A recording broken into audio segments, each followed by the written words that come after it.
คำที่พร่ำสอนสังคมวุ่นวายสุดแสนอาวรณ์วันกลัวโลกจะรุ่มร้อนวันธรรมจะลับลอย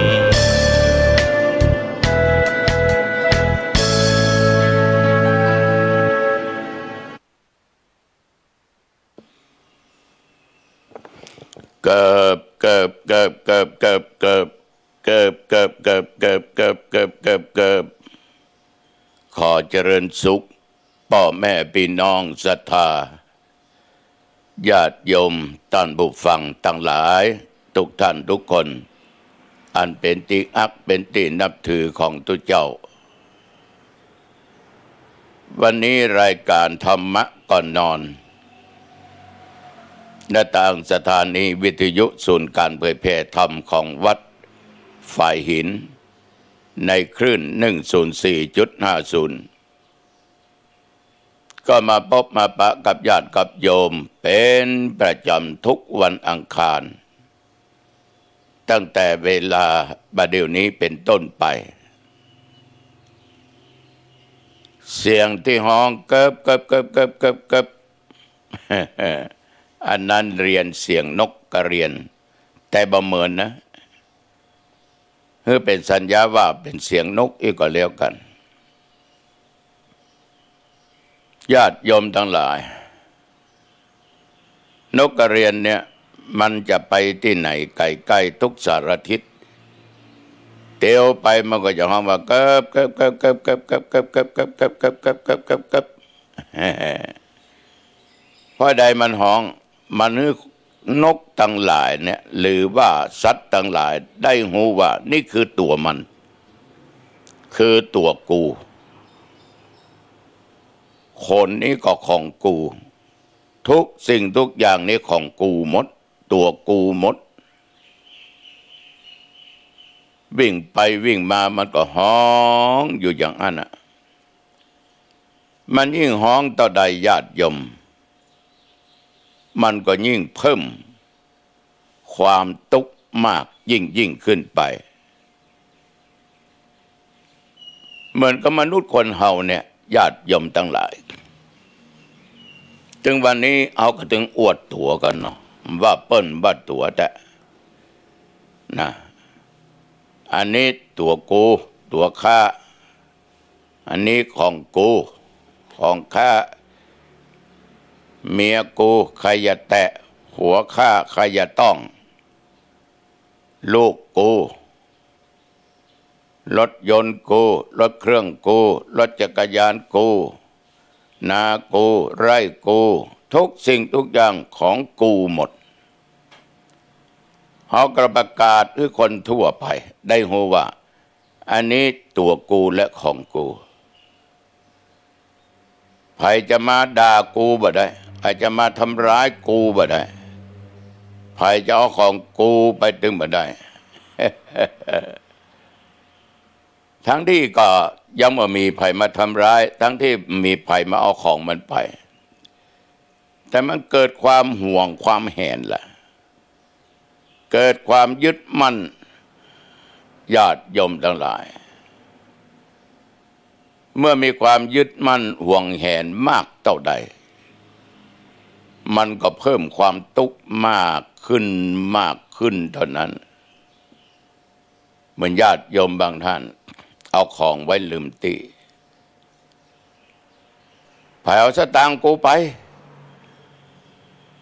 กูไว้ในถึง500ก่อนไผเอากูไปของกูหิกูหามา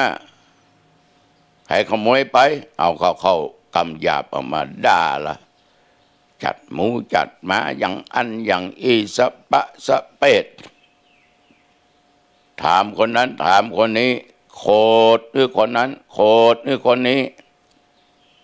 สูตาบอดโอ้ถ้าตามบอดไปอาหารใหญ่ตาบอดตาลมบ่พอบ่ก้อยให้กู ละลานไปเลยญาติโยมเพราะตัวกูเนี่ยของกูเนี่ย เอาเข้าค้นไปค้นมาอ๋อมีในถุงเสื้อน้อยต่าง500พับใส่โหกูนี่เนาะเป็นว่ามาอยู่ในถุงเสื้อน้อยกูเนี่ยกูอย่างขี้ลืมเสตางกูมีนี่แต่กูลืมไปเอาด่าก็ด่าเข้าตัวเก่าแจ้งก็แจ้งเข้าตัวเก่าบอกเปิ้นตาบอดตาลมเงามันก็เลยเข้าตัวเก่าหมดเพราะอย่างญาติโยมมันอย่างนกกระเรียนน่ะมันห้องอย่ากับเฮ้ตัวกูของกู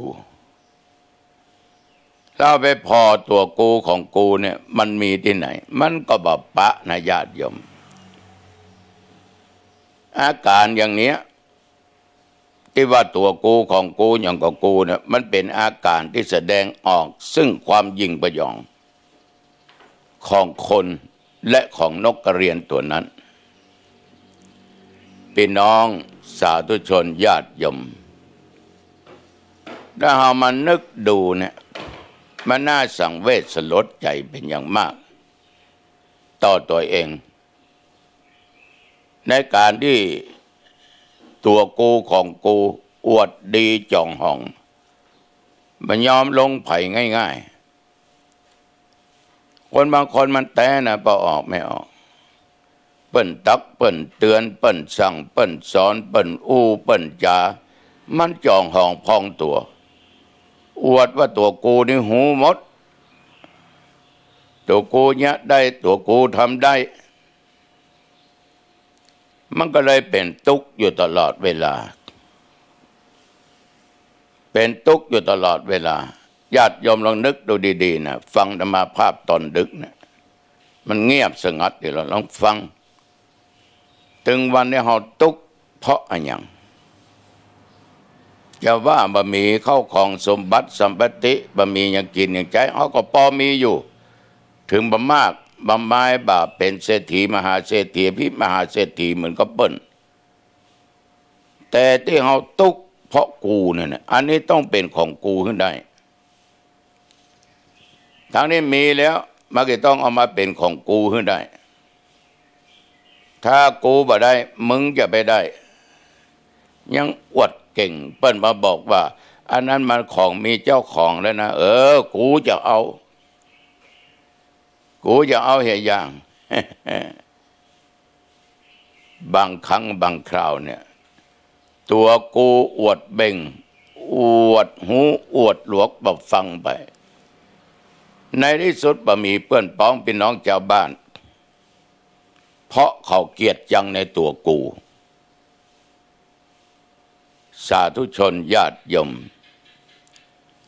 ฉะนั้นสิ่งเหล่านี้เป็นสิ่งที่สำคัญ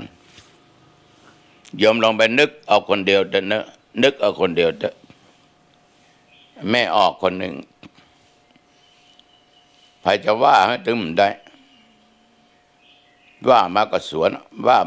นมึงด่ากูด่ามึงเล่าขวัญกูต้องเล่าขวัญมึงก็เรียกว่าทิฏฐิมานะบัญยอมก้มหัวคือไผ่บัลลงไผ่เคยถามไม่ออกเปิ้นไปทำบุญถามว่าแม่สุขกับว่าทุกข์มันเป็นทุกข์เนอะตุลุงเนอะถ้าเขาว่าคนนั้นเล่าขวัญเขาเนี่ยนะมันดึงเข้าไปด่าถึงบ้านนะมันดึงอดมาได้ปะที่ไหนหวดที่ห้านะในวัดก็บ่เวเนี่ยก็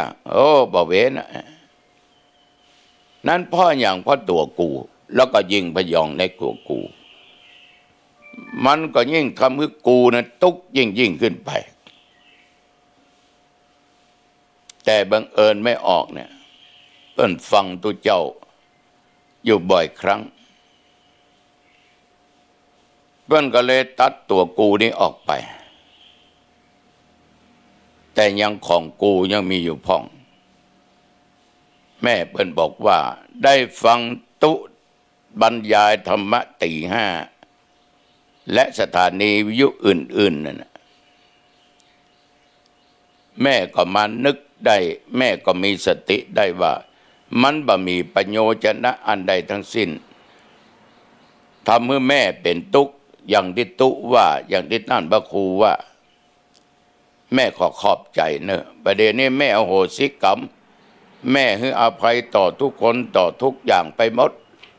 แม่ก็สบายจิตสบายใจแสดงว่าแม่ละกูไปละแต่แม่ก็ยังละของกูด้วยนะ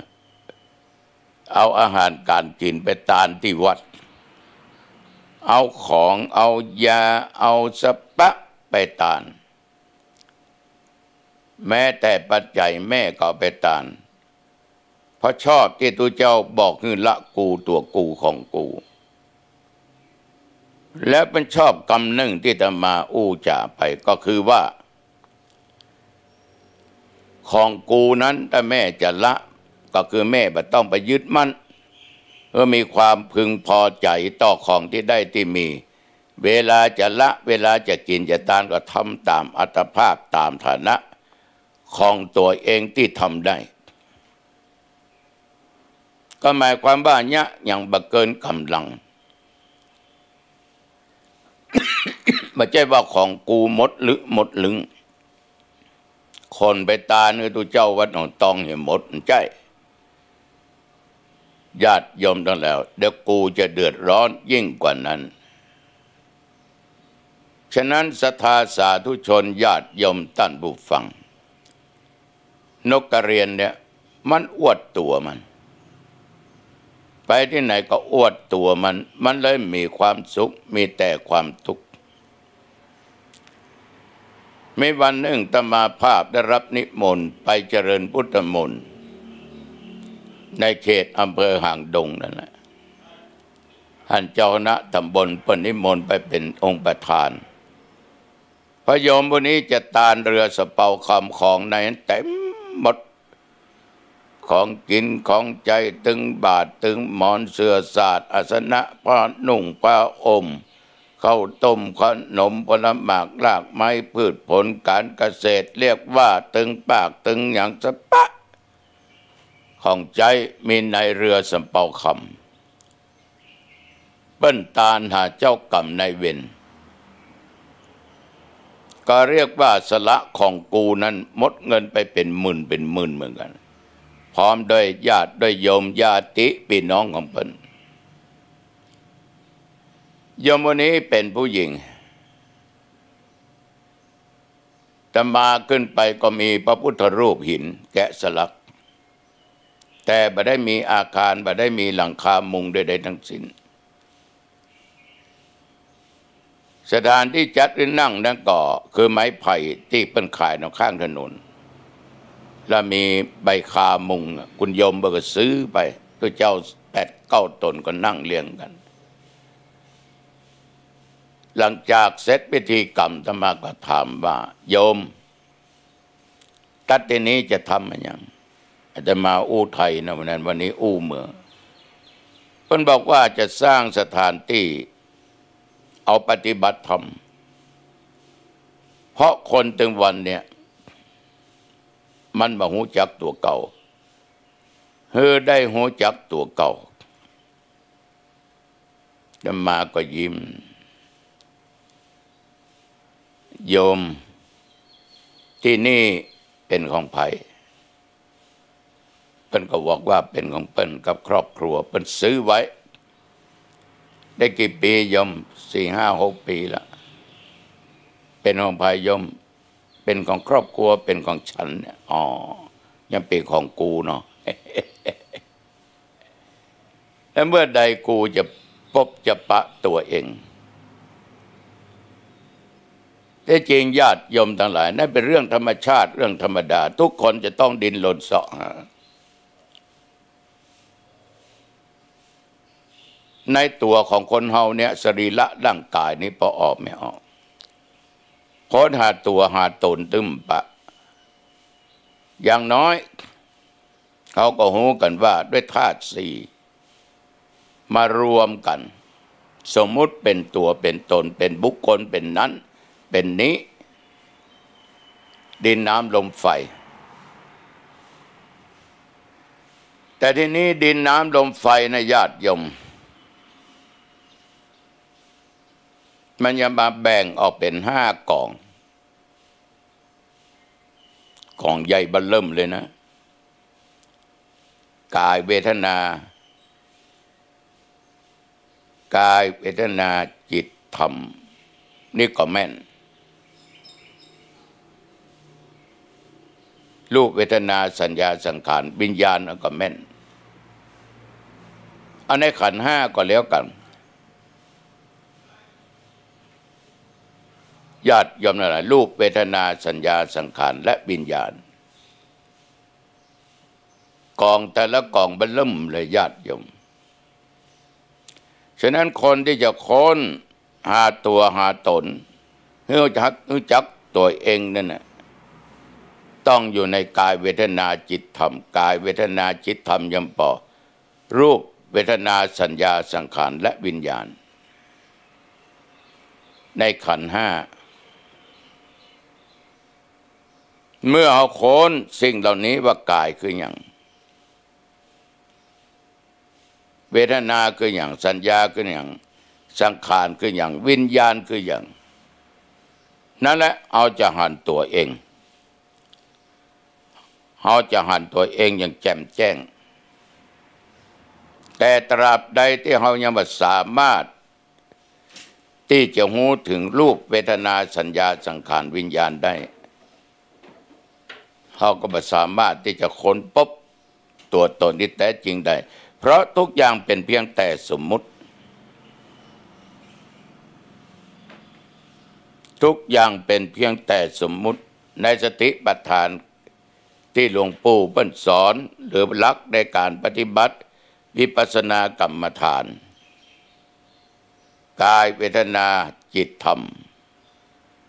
กายก็เพียงสักแต่ว่ากายเวทนาสักแต่เวทนาจิตก็เพียงแต่ว่าจิตธรรมอารมณ์เพียงแต่ธรรมหรืออารมณ์ต่างๆนะครูบาอาจารย์มาทีละเปิ้นสอนพิจารณาสิ่งเหล่านี้เพื่อหูถึงตัวที่แท้ของตัวเองเพราะทุกวันในญาติโยมมันเป็นเพียงแต่สมมุติถึงจะเป็นนามธรรมรูปธรรมบางอย่างเขาจับต้องได้บางอย่างจับต้องได้อย่างญาติโยมไปเปียแขนเพิ่นอันนี้แขนกูนะมันไม่ใช่ว่าตัวกูหรอกนี่แขนกูเปียหัวอันนี้หัวกูนะหัวกูตากูดังกูปากกูเขี้ยวกูหูกูแขนกูต้นแขนกูไหล่กูอกกูนมกูหลังกูขากูน่องกูนิ้วมือกูนิ้วตีนกูสะดือกูอันยังก็กูทั้งนั้นน่ะแต่ว่าไม่ได้เป็นตัวเป็นตนแต่รวมถึงหมดเนี่ยเอามักจะยึดว่ามันเป็นตัวกูอย่างถึงวันเนี่ยคนเราตายนะโยมทั้งหลายแต่จริงมันเป็นเรื่องของขันธ์ 5ดับรูปเวทนาสัญญาสังขารวิญญาณมันดับมันแตกสลายไปถ้ามันบักเคลื่อนไหวแล้วในร่างกายคนเฮานี่ญาติโยมตามธรรมดาธาตุไฟจะทำให้อบอุ่นไฟในท้องไฟในไส้นี่นะมันทำให้ร่างกายเขาอบอุ่นถ้าตายปุ๊บความอบอุ่นนั่นน่ะมันมีละมันจะเย็นไปละธาตุน้ำก็บ่วิ่งบ่เดินละคือเลือดมันก็หยุดร่างกายเขาก็จะเปลี่ยนละผิวก็จะเปลี่ยนจากตามธรรมดาธรรมชาติมันก็จะเปิดจะเหลืองไปเอาเข้าจะค้ำจะดำไปจะเน่าจะเฟะไปมันไปอยู่คงที่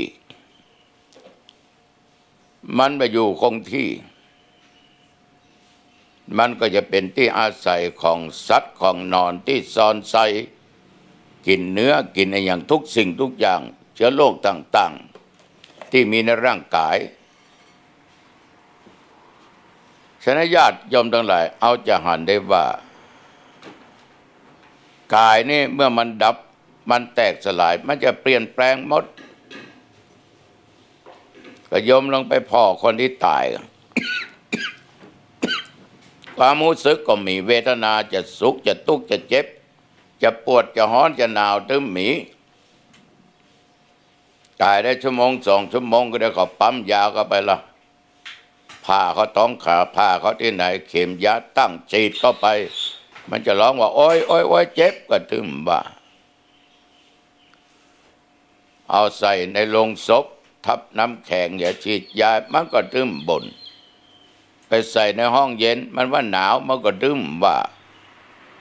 ใส่น้ำแข็งแห้งน้ำแข็งก็ดึกมันก็ตึมเดือดร้อนเพราะเวทนาเนี่ยความรู้สึกว่าร้อนหนาวเจ็บไข้ได้ป่วยเจ็บปวดมันหมีมันแตกมันสลายไปละขันตัวนี้มันแตกไปเรียบร้อยมันตายไปเรียบร้อยญาติโยมทั้งหลายกายสลายเวทนาสลายสัญญาคือความจำภัยบ่ได้ตมาประเทศทำในงานศพที่ญาติโยมนิมนต์ไปบอกว่าศพคนบ้านศพคนวัดก็ศพตุศพอย่างกระจ้างหูจักกันคุ้นเคยกันเคารพนับถือกันขึ้นไปบนศาลาบนวิหารพระก็ตึ้มตักบนโต๊ะโอ้ท่านพระครูมาเทศกาท่านพระครูมากับไผพระครูสบายดีขอสัญญาคือความจำแตกสลายหมดสิ้นไปเอากำลังกาบมาตักพวกโอ้พระครูบุญตันก็มากะพระครูธรวิสุทธิคุณก็มากะโปดท้อไผไปอยู่ได้ยินเสียงเล็ดลอดออกมาอ่ะมันนึงแอนกับตัวไผกับตัวมันน่ะมันอยู่มาได้หรอกถ้ามีเสียงออกมาแสดงว่ามันยังมาแตกสลายสักอย่างแต่ถ้ามันห้องได้นี่จำเดิมได้อันนั้นพ่ออันนั้นแม่อันนั้นลูกอันนั้นพี่อันนั้นน้องนั้นอายปู่ย่าตายายอันนั้นตุอันนี้เน้นมันจำได้ละสัญญามันมีละจะไปจำอย่างมันมีเพราะมันแตกสลายไปญาติโยมทั้งหลายฉะนั้นถ้าคนไปลึกๆมันก็จะหูถึงตัวเองว่าตัวเองนี่คืออย่างหูจักตัวตนเมื่อคนเอาขันธ์ห้าเนี่ยไปพิจารณาไปตึกตองหรือเอาสติปัฏฐานกายเวทนาจิตธรรมเนี่ยเป็นข้อกำหนดมันจะหูแจ้งแทงตลอด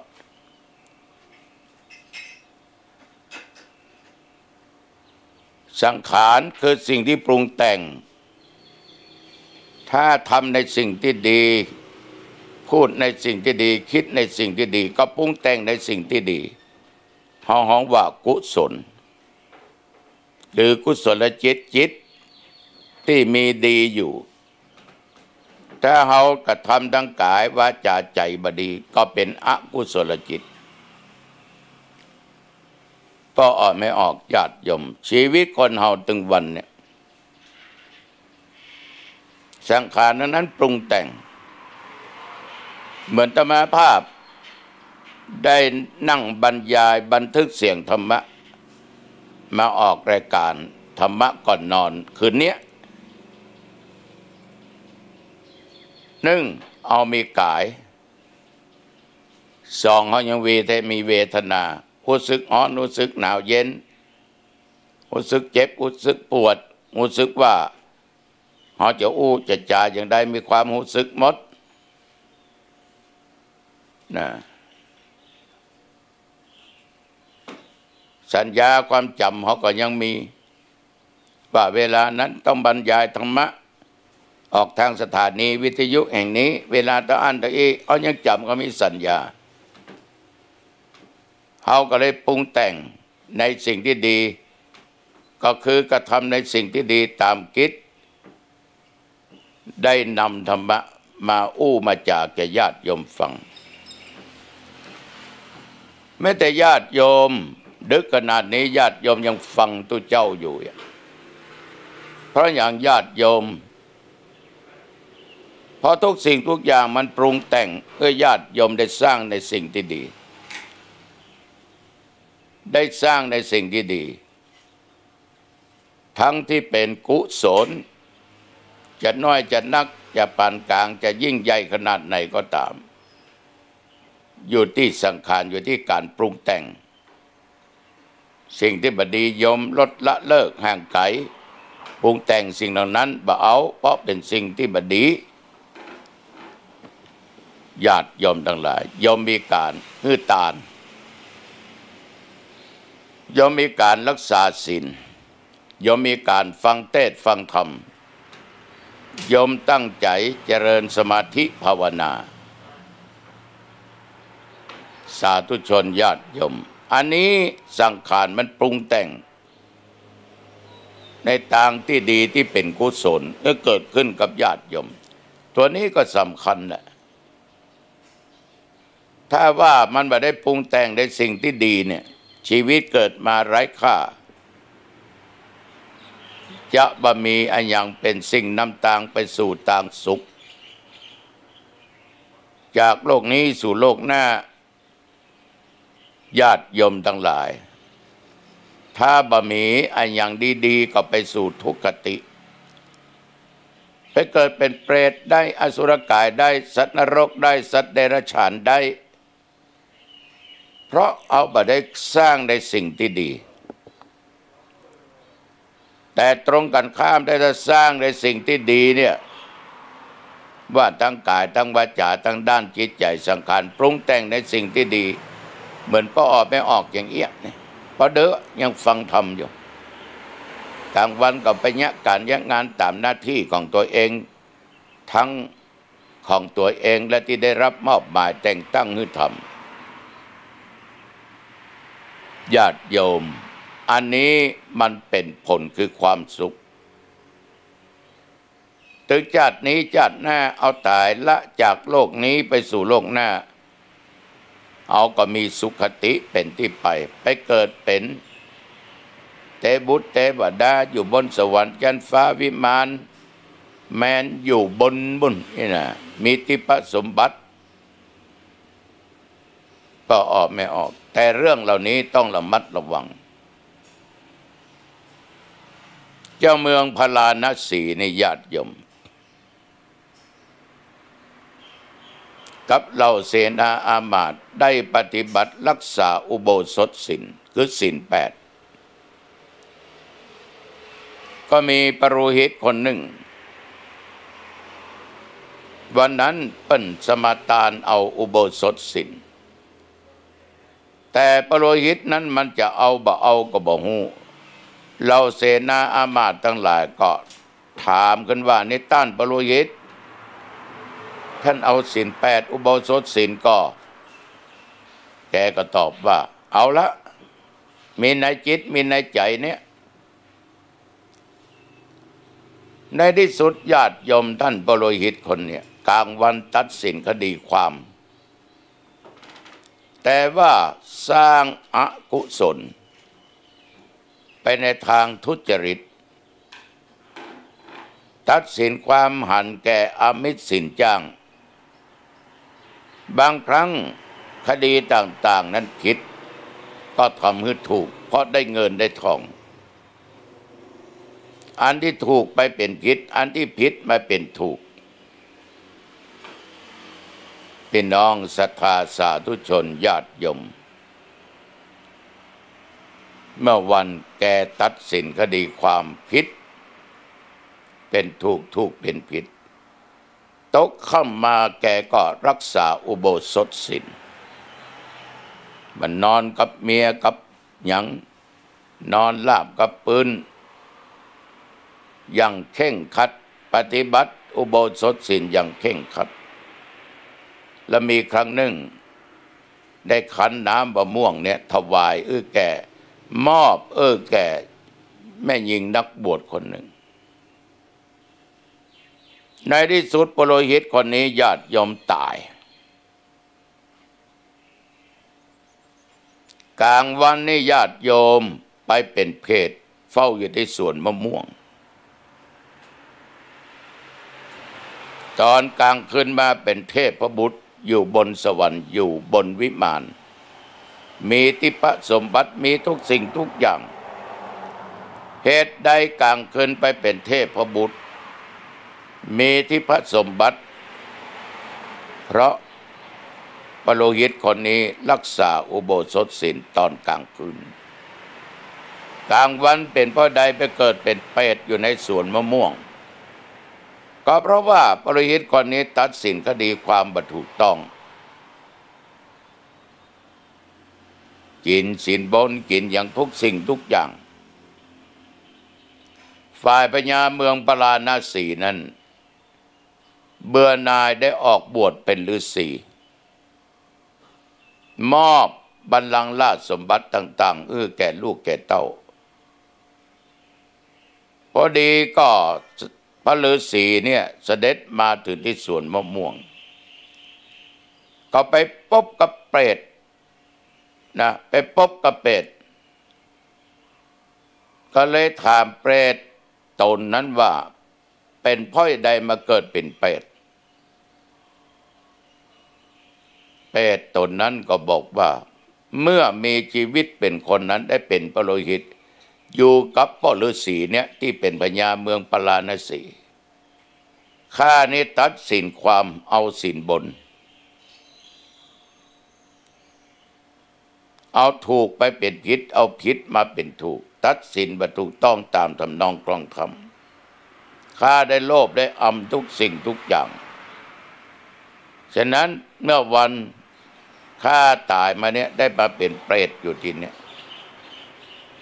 กั้นเข้าอยากน้ำอยู่ที่เนี่ยฤาษีก็หูว่าแล้วเมื่อคืนไปเป็นเทพบุตรเสวยทิพสมบัติพ่ออย่างเพราะเมื่อคืนข้ารักษาอุโบสถศีลเหมือนพ่อฤาษีนี่แหละข้ารักษาอุโบสถศีลเนี่ยญาติโยมทั้งหลายเอาจะหันได้ว่าสังขารเนี่ยมันจะปรุงแต่งทั้งความดีและความชั่วปุโรหิตนี่ถูกฝ่ายอกุศลฝ่ายบดีก็ปรุงแต่ง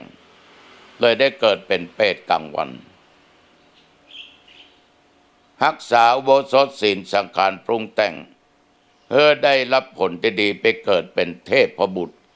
เสวยทิพสมบัติญาติโยมประมองหันแต่กรรมหรือว่าบาปกรรมที่เราสร้างเนี่ยมันจะให้ผลต่างวาระกันต่างเวลากันนะเหมือนกับเศรษฐีเหมือนกับปุโรหิตคนเนี้ยเมื่อวันทำชั่วก็ได้รับผลชั่วเมื่อวันเมื่อคืนทำดีก็ได้รับผลดีเมื่อคืนสังขารมันปรุงแต่งไปอย่างนี้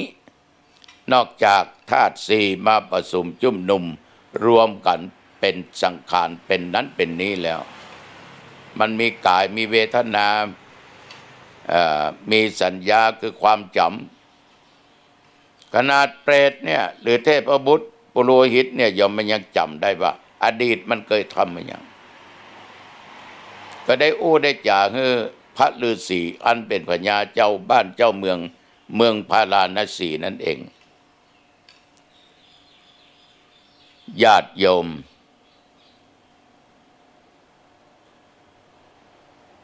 วิญญาณ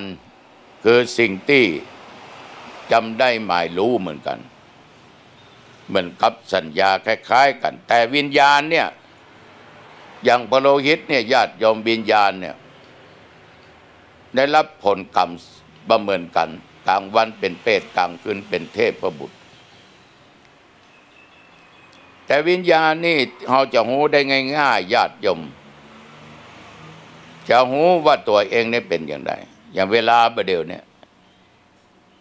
10 โมงป่ายในญาติโยมนั่งฟังเสียงธรรมะจากทุกเจ้าโยมมีถึงสัญญาคือจำได้ว่าเสียงเนี้ยคือเสียงทุกเจ้าวัดหนองตองเสียงเนี้ยคือเสียงทุกเจ้าวัดหนองตองโยมมีสัญญาพ่อยังบ่ตายเด้อสัญญาบ่แตกสลายเด้อรูปเอายังมีอยู่นั่งฟังนี่ยังเจ็บแข้งเจ็บขาอยู่ปวดอันปวดนี่เวทนายังมีอยู่ร้อนหนาวเย็นยังมีเกิดยังมีอยู่เอารู้สึกอยู่แต่โยมกำลังปรุงแต่งในสิ่งที่ดีคือสังขารปรุงแต่งเมื่อได้ฟังเทศน์ได้ฟังธรรมได้ทำสิ่งที่ดีๆได้อู้สิ่งดีได้คิดสิ่งดีสัญญาจำเลยว่านี่เสียงของตู้เจ้าวัดหนองตองญาติโยมแต่ที่เสียงเนี่ยโยมจำได้เพราะอย่างเพราะเสียงไปกระทบที่หูโสตประสาทถ้าหูบรรลับเนี่ยโยมทั้งหลายบรรลับเสียงมาโยมจะบอกหูทันทีว่านี่คือเสียงของตู้เจ้าวัดหนองตองเสียงเข้าที่หูโสตประสาทของโยมเนี่ยส่งไปสัญญาหูทันทีฉะนั้นเสียงใดที่ไปกระทบหูเรียกว่าโสตวิญญาณโสตวิญญาณคือเสียงที่มันเกิดกับหูนั่นนะมากระทบหูอายตนะตัวเนี้ยก็ออกไม่ออกกายโยมนั่งตัดใดก็ตามโยมหูได้ไปกระทบของแข็งของนิ่มของนวลโยมหูนะโยมหูเอาหูทันทีว่าตัวเนี้ยมันแข็งตัวนี้มันนุ่มเมื่อมันมาสัมผัสมันก็เป็นวิญญาณกายวิญญาณร้อนหนาวโยมทั้งหลายมันหูทันทีเพราะมันได้สัมผัสสิ่งเหล่านี้ตาหูจมูกลิ้นกายใจตาหันรูปเป็นจักขุวิญญาณหูได้ยินเสียงเป็นโสตวิญญาณจมูกได้ดมกลิ่นเหม็นหอมฆานวิญญาณลิ้นได้สัมผัสรสเค็มส้มเปรี้ยวเลยนะฝาดจืดจางหวานขมชิวหาวิญญาณหูทันทีฉะนั้นญาติโยมวิญญาณคือสิ่งที่มันปรากฏเป็นนามธรรมแต่เอาหูเอาอันได้ยินได้ฟังกระทบตาหูจมูกลิ้นกายใจมโนวิญญาณก็เกิดขึ้นได้ฉะนั้นสาธุชนญาติโยมอาศัยสิ่งต่างๆมากระทบอายตนะภายในตาหูจมูกลิ้นกายใจมันเลยเกิดเป็นวิญญาณ6ขึ้นฉะนั้นป้อออกไม่ออกเอาต้องหูถึงขันธ์5โดยการที่เราปฏิบัติเอาสติปัฏฐานเอาจะค้นปะตัวเองค้นไปค้นมาโหอันนี้ก็บ่ใช่ของกูอันนี้ก็บ่ใช่ตัวกูแต่กูตัวเนี้ยมาอาศัยอยู่กับสิ่งเหล่านี้ถ้าเรายึดมั่นมากเหมือนนกกระเรียนเอากระตุกมากถ้าเรายึดมั่นน้อยมันก็ตุกน้อยบ่ยึดมั่นมันก็บ่ตุกอันคำว่าบ่ยึดมั่นนั้นมันหายากบอกว่าโยมและธรรมาภาพแต่มันจะยึดมั่นในทางที่ดีหรือบ่ดีเท่านั้นเองอย่างโยมยึดมั่นต้องฟังตัวเจ้าหนองตองเทศน์4 ทุ่มหรือ10 โมงแต่เป็นการยึดมั่นในสิ่งที่ดีเพราะธรรมะไม่เป็นพิษไม่เป็นภัยไม่เป็นอันตรายต่อบุคคลใดๆถ้าบุคคลนั้นฟังและนำไปคิดนำไปปฏิบัติย่อมเกิดผลในทางดีอย่างแน่นอนมันเป็นอันตราย แต่ไปยึดมั่นในสิ่งที่ชั่วช้าลามกสิ่งบันดียะอย่างผิดศีลผิดธรรมผิดกฎหมายบ้านเมืองมันจะนำแต่ความทุกข์ความเดือดร้อนเกิดขึ้นญาติโยมท่านผู้ฟังนกกระเรียนเนี่ยมันฮ้องอยู่อย่างเกิบเกิบเกิบเกิบเกิบเกิบอย่างน่ะวันเดียวค่ำมันก็เลยเป็นทุกข์อยู่ตลอดวันถ้าญาติโยมทั้งหลายอย่างนกกระเรียนอันนี้ตัวกูดีของกูบางคนยึดมั่นจนบักกินบักใจบักใจจนบักกินบักตานในวัตถุสิ่งของปัจจัยเงินทองตลอดจนเต้าตายเลยไปเป็นเพศเป็นผีเฝ้าสิ่งเหล่านั้นนะเพราะมันห่วงหาจิตมันจดจ่อมันต้องเป็นเพศเป็นผีอย่างแน่นอนนะใจขึ้นนะ นี่ฝากกระเป๋าออกไม่ออกญาติโยมท่านผู้ฟังเด้อเอาดึกแล้วเนาะโยมเข้าบ้านมาประตูบ้านปิดแล้วเนาะเตือนกันทุกบรรณาคารนะเกือนเฮือนปิดประตูหอเอื้อนประตูหน้าต่างปิดเรียบร้อยก่อนจะเข้ารับก็นอนดับฟืนดับไฟเด้อแต่มาถึงเวลาก็อาบน้ำอาบท่าแต่ถ้าจะอาบเปลี่ยนผ้าเปลี่ยนผ่อนเด้อกินข้าวกินไอ้อย่างเงี้ยดื่มน้ำเหี้ยเก็บของมีค่าไว้เป็นตี้โจรขโมยมันนักหนาอันนั้นจะเป็นลักของตัวเก่า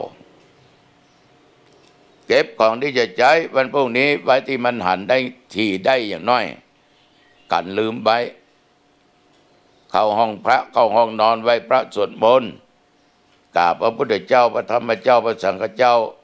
กราบพ่อกราบแม่กราบครูบาอาจารย์อุปัชฌะนึกถึงผู้มีพระคุณสวดมนต์เนี่ยเล็กน้อยบทพุทธคุณธรรมคุณสังฆคุณ